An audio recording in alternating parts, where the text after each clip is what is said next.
Chapter 3 of The King's Daughter. The King's Daughter by Pansy. Chapter 3. The Letter and the Visitor. I will guide thee with mine eye.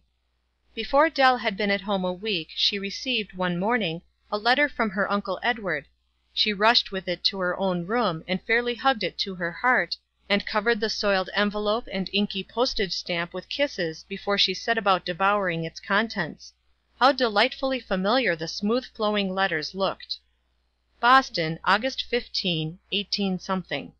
My dear Dell, Dear daughter, I had nearly said, so much does it seem to me that I am writing to my own child; but even while I sighed to remember that you are not my daughter, and therefore not with us today, I rejoiced over the thought that you are a daughter of the eternal God, and that your father has you in his constant care and keeping. Your Aunt Laura sends love, and a wish for your presence because of canned fruit, or fruit that is to be canned, or something of that sort; not, of course, for any other reason. We attended the concert last evening without you. That part was sad. The concert was fine. Do you think much, during these concert days, which you were to enjoy, of the great multitude, which no man can number, clothed in white, and with palms in their hands, who sing with a loud voice, and cease not day nor night? I thought of it last evening. Your Aunt Laura leaned forward to me during one of the parts in which we had expected to hear your voice, and said, "She will not be missing from the other concert, when the 10,000 times 10,000, and thousands of thousands sing the triumphal song, our Dell will join the chorus." And I answered her, "There is more to it even than that. I trust, because of her not being with us tonight, that there will be added voices to that chorus." Have you thought of it, Dell? Perhaps the Father called you to that part of his vineyard just now in order that you might induce some singers to join in the song that the redeemed from every nation, and kindred, and people, and tongue shall sing. Dear Dell, don't go alone. I am sure there are people in Lewiston who have not thought about it, who yet will be glad to go with you when you press them to join you; and the thought brings me to the main reason why I am writing this letter in some haste, this morning, instead of being in my counting room. God has opened a wonderful door to you. Do you remember the sentence in your father's letter, "No drunkard shall inherit the kingdom of heaven"? You have been carefully and prayerfully taught that truth until I think you feel it in all its fullness, and now the Father has called you to one of the centers where this truth is unknown or disregarded, that you may work and think and pray for the turning of tempted feet into the narrow path. I glory in your call, dear child. Be worthy of your commission. When he calls you home to give him your statement of the work, be sure that you have no undone duty pressing your conscience, and see to it in that hour you are not found standing idle. I did not mean to preach a sermon, dear child. That is not my vocation, you know. I only mean to give you little hints, here and there, of the peculiar trust the Lord must have in you to have given you thus early in life so wide and solemn a working place in his garden. I think you have learned so well whose daughter you are, and what the King expects of his child, and how blessed that child is in having the great King for a father, that, perhaps, it is quite unnecessary to remind you of the great and eager longing that there should be in your heart for your earthly father. Carry the desire about with you constantly, the longing to see him one day moving triumphantly among that countless throng. No, my dear Dell, that is bad advice. I mean, tell the great longing of your heart out freely to your elder brother, and ask his daily, hourly help. Do you know that I have put myself in such a position that I can not help you in this matter? I mean, of course, by personal help. Your father will hear no word from me, because that word affects his business. At present it seems wiser for me to cease from personal effort. When you have reached that point, the King will make it known to you. Do not be afraid of entering doors that he has himself opened. There is much to say, and, as usual, very little time in which to say it. Is there less time in Boston than elsewhere, I wonder? Your class in Sabbath school troubles me. They do not seem to assimilate with Miss Terry. The truth is she wears too much bracelet, makes too marked a difference between her own toilet and that of the girls. Do you think it will do to give her a quiet little hint of the trouble? If she were only Dell Bronson now, I would say it to her in all frankness, and I think she would receive it. I do not mean Dell Bronson receiving a bit of truth from her Uncle Edward, but Dell Bronson receiving it from her superintendent, or from any one who meant it for her good, or, broader than that, from those who do not mean it for her good, so she could gather good from it. You told me once that I thought too highly of you. Don't allow me to. Dear Dell, grow far beyond my thinking, or even hoping. There are glorious possibilities of grace to be attained, a possible flight high enough for the ambition of an angel. Advise me, please, in regard to Miss Terry. Joe Turner still continues to pinch his next neighbor black and blue every Sabbath afternoon, so the neighbor says, and resolutely refuses to show any indications of civilization. Your Aunt Laura and I have taken him for our special subject of prayer. At home all is as usual, except the one great void made by your absence. Baby Laura has a new pearl, small and white, which she constantly uses, on rattle, on silver dollar, on her luckless holder's finger, as the case may be. I meant this letter to be brief, and it will not terminate, there is no way but to cut it short. One word about the main thought in it. If you are at a loss how to proceed, which way to turn, remember your father's letter of full and explicit instructions. Go to it and him for direction. Following this rule, there is no possibility of mistakes. Good morning, dear child. Your loving Uncle. Dell folded the letter with a look on her face made up of eagerness and dismay. There was a little rush of tears to her eyes, but she brushed them quickly away, and indulged in her favorite employment, talking to herself.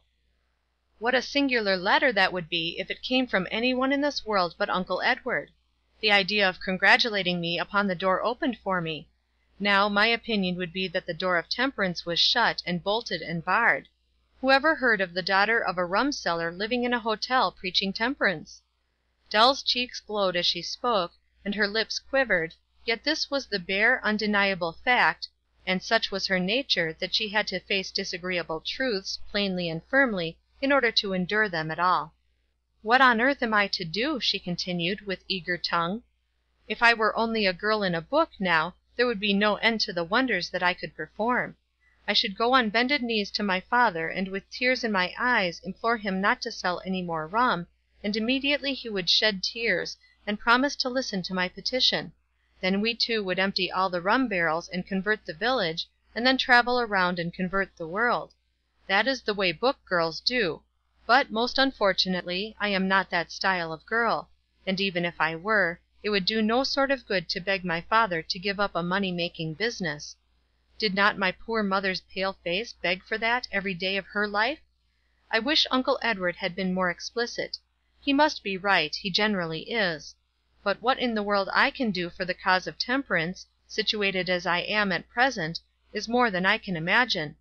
A more utterly hopeless cause could not be given me. My very eagerness to do something makes my powerlessness all the more plain." She was pacing up and down her room now, with the eager look changed to one of perplexed thought. The letter had aroused the one great burden always crouched at her heart. Her father was a rum seller, a respectable, licensed drunkard maker. She, Dell Bronson, who had been brought up in her uncle's house to utterly loathe and abhor the sight of liquor, to refuse its use in any shape or form, to work, and plan, and pray for its banishment from the civilized world, must every day face an army of rum drinkers, must hear their silly jokes as she passed through the halls, must lie awake at night and listen to their drunken songs, or quarrels, or oaths, must pass by houses made wretched by the daily presence of the demon, and remember that her father furnished the poison at so much a glass; must watch his own face grow redder, his eyes more bleared, his steps more uncertain every day, and yet be absolutely powerless and helpless. She fairly groaned as the vivid picture of all this came before her. Did she remember that fearful sentence, "No drunkard shall inherit the kingdom of heaven"? Oh, did she not? Sometimes it seemed written in letters of fire all over the walls of this licensed hotel. How Dell hated that word licensed, nobody knew. No drunkard! And her father not only made drunkards, but the law pronounced it a legitimate business. Actually trafficked in souls at so much a soul! No, not even that, but reckoned them in masses, these souls that must live on and on forever; gave a man the right to ruin just as many of them as he possibly could, provided he paid for the privilege a few dollars a year. "What can I do?" she said, in anguish of soul, as her heart sickened at the thought of all this, and at the added anguish that her father had bought the privilege of barring his own soul out of heaven, as well as that of others. "What does Uncle Edward think it possible for me to do? Why didn't he tell me? If he only realized, as I do, that I can do nothing, nothing!" Then her eye fell on the closing lines in the letter: "If you are at a loss how to proceed, which way to turn, remember your father's letter, of full and explicit instructions. Go to it and to him for direction. Following this rule there's no possibility of mistakes." And as she reread the words, gradually the look of pain died out from her face, and there came first a calm and then a smile. "My father's letter," she said softly. "I am constantly forgetting that my father is watching and planning, and is more interested than I can be. Uncle Edward is right. He must have something that he intends me to do, else he would not have called me here. I wonder what my instructions are, and where I shall look for them." She unclasped her little Bible, not with any definite end in view, for she knew she had no time, just then, to search for directions, but from a kind of habit she had of picking up the little book and just glancing at some earnest word, or loving promise.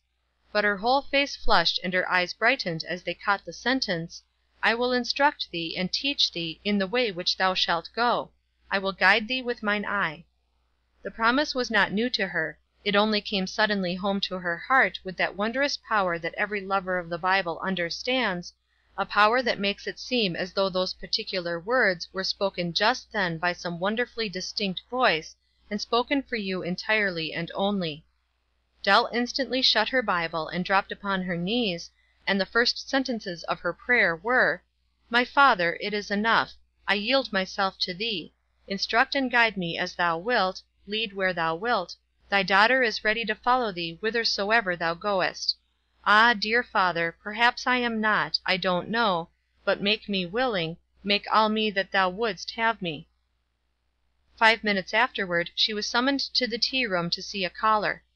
This same tea room deserves a word on its own account. It was an emanation of Dell's brain, not the room exactly, but its belongings and uses. It was a little square room with a side door leading into the yard, and had been bare of furniture, and had been appropriated to no better use than to serve as a sort of general store room for umbrellas, overcoats, hats, rubbers, shawls, anything that might be needed of a rainy day.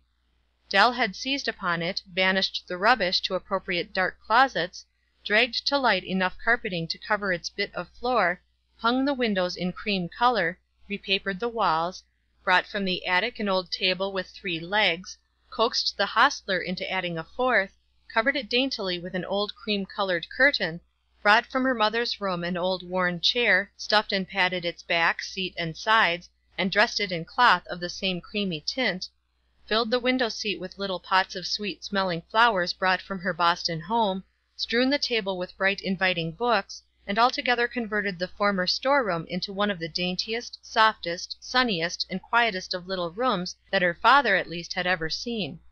Dell, in writing to Aunt Laura about it, said: "I call it the tea room, for reasons that I will explain to you when my plans are fully developed. But, between you and me, it might be more appropriately called the trap room, and I mean it to wage war against that fearful bar room. How, shall, with many other things, be told you hereafter." It had cost her 2 days of hard labor, and her last act had been to lay the 2 daily papers that Uncle Edward had sent her on the little cream-colored table, and inform her father, when she called him to survey the room, that he would always find the latest papers on that table, and the armchair vacant at any hour of the day. So when as she entered the room on this particular morning, and beheld her father cosily seated in the armchair, engaged in tearing the wrapper from the late paper, she flushed with pleasure, and felt that her trap had commenced its work. Her caller was a wee sprite of a child, daintily done up in a pique dress, with blue ribbons floating at her waist and among her brown curls. Small and sweet and shy, with a winning ladylike shyness, and her voice was as clear as a flute's, when she looked with her truthful blue eyes into Dell's brown ones, and said: "If you please, Miss Bronson, will you sign my temperance pledge?" End of Chapter 3. Recording by TriciaG.